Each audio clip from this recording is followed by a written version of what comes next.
Greetings, my name is Paul, and I have aphantasia. If you don't know what aphantasia is, then guess what? You might even have it. So here is a quick test we can do to see if you have aphantasia or not. I want you to close your eyes and imagine an apple. Can you see the shape of an apple? Do you maybe see like a small stem sticking out of the apple? Do you notice what color the apple is? Or is it just a black and white apple? Is it sitting on something? Or is it maybe hanging from a tree? Looking further at the apple, can you perhaps pick it and take a bite out of it? Are you tasting the apple? Can you smell the apple? Can you feel the apple? And that is the end of that test. I want you to open your eyes. The majority of people actually land in the middle over here. You can kind of imagine an apple, maybe see its color and some context, but you won't be able to taste the apple, smell the apple, feel the apple.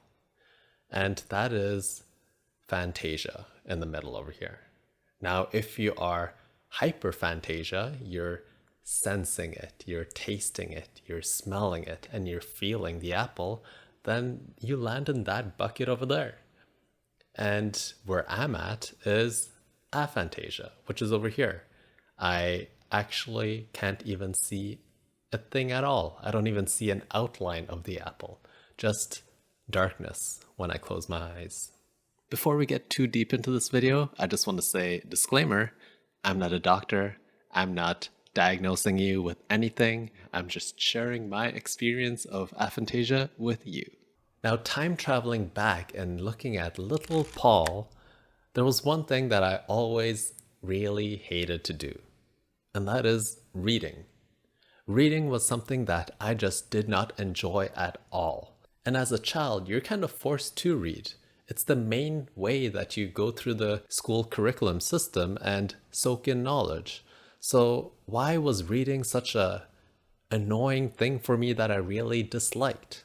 Now that I understand that I have aphantasia, I look back and I think, wow, all the kids that were reading, they had kind of like this picture book playing in their mind when they were reading. The words on the page became imaginary images that they were kind of playing like a mini film in their mind when they were reading.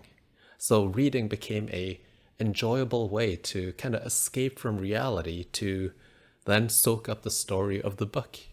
But as a aphant, guess what? When I was reading, I wasn't having any pictures or video playing in my mind. I was just reading a single sentence and trying to extract as much knowledge from that sentence as possible. And that is a really dry way of reading.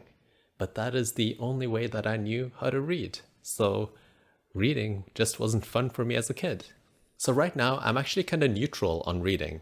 I kind of enjoy it, but I only read very specific types of books. Pretty much texts that are either heavily visual, like manga and comics, or texts that are heavily like knowledge-based. So papers, self-help books, improvement, entrepreneurship, things that I can kind of extract knowledge from and then use in my day-to-day life. So another thing that little Paul didn't enjoy was studying. And luckily for him, he has another aspect of aphantasia that kind of helped him out during that time. And it was a high level of reasoning and logic. In a study comparing a group of aphantasia people to a group of hyperphantasia people, it found that the aphantasia group had a significantly elevated IQ compared with the hyperphantasia group. Looking at the averages of the study, people in the aphantasia group had around 115 IQ on average. Now, comparing that to hyperphantasia, they had on average 106 IQ. And the control group, which is, I guess, the average people, they had around 110 IQ. So that is a difference on average of 9 IQ points between aphantasia and hyperphantasia, and 5 IQ points between aphantasia and normal peeps. I was never like an A student because I would never give the perfect answer, but I felt like I could bullshit my way through the school system and do something well enough to get like a B plus grade. Another aspect that little baby Paul was really bad at was remembering things. So remembering names, dates, events, even my own experiences. You can ask me something about a movie that I've just kind of watched, and I'll kind of just have like a vague understanding of the movie, but not really pinpoint the scenes and understand, oh yeah, this happened there and this happened there. I would just understand the general gist of the movie, and that would kind of be my takeaway from the movie. And this actually links back to aphantasia, because many people who have aphantasia have a really bad working memory. In a study looking at aphantasia and memory, it shows that aphantasics, which I didn't know was the plural word for people with aphantasia, perform worse than non-aphantasics in all investigated memory components. That is visual as well as verbal, short-term memory, and long-term memory.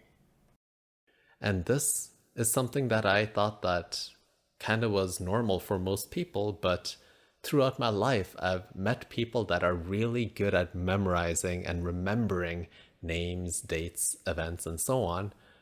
And it really made me kind of sad and disappointed that my memory was so horrible compared to everyone else around me. Now, this is something that I've really learned to live with and kind of like combat with different tools. So different events, I make sure to have a reminder on my Google Cal. For names, I always love to write things down. So write their name down and a small characteristic of the person. And for experiences, I actually have started journaling.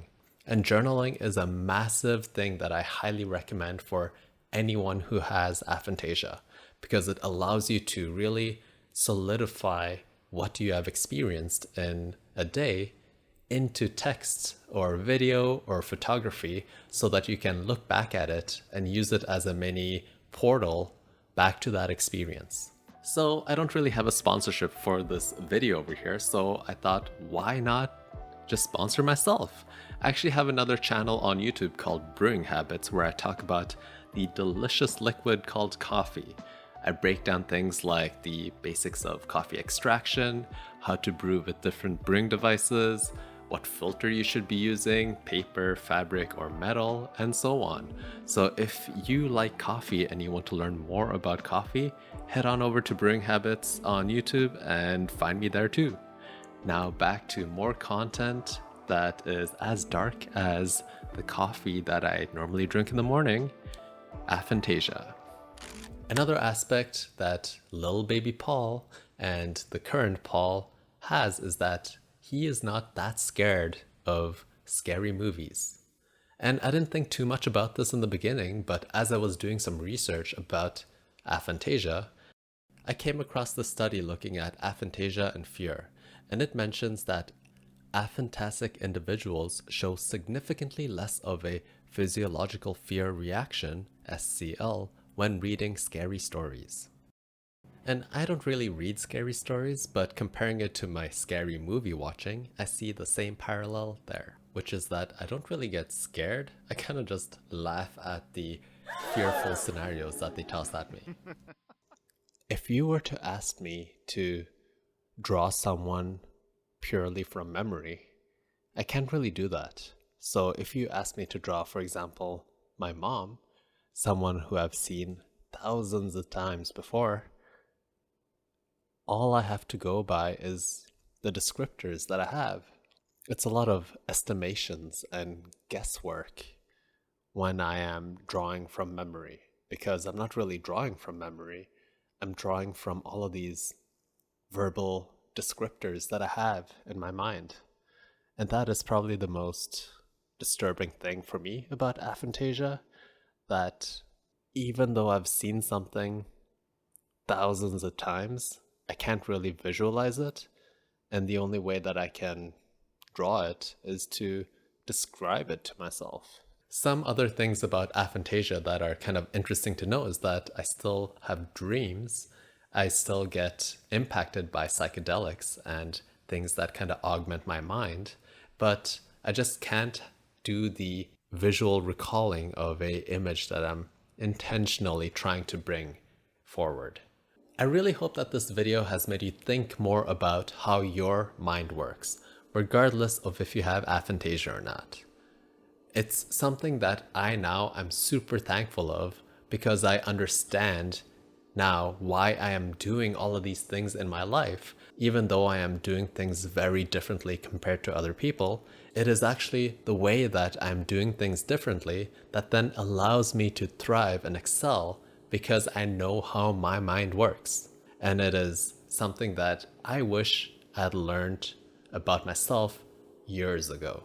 Now, if you like content like this that is very introspective and that is broken down with logic and reason, then make sure to subscribe down below to Master Everyday Living, where me, Paul, will share experiences that I have living my life and show you the nuggets that I've found throughout. And with that said, I'll see you in the next video. Take care.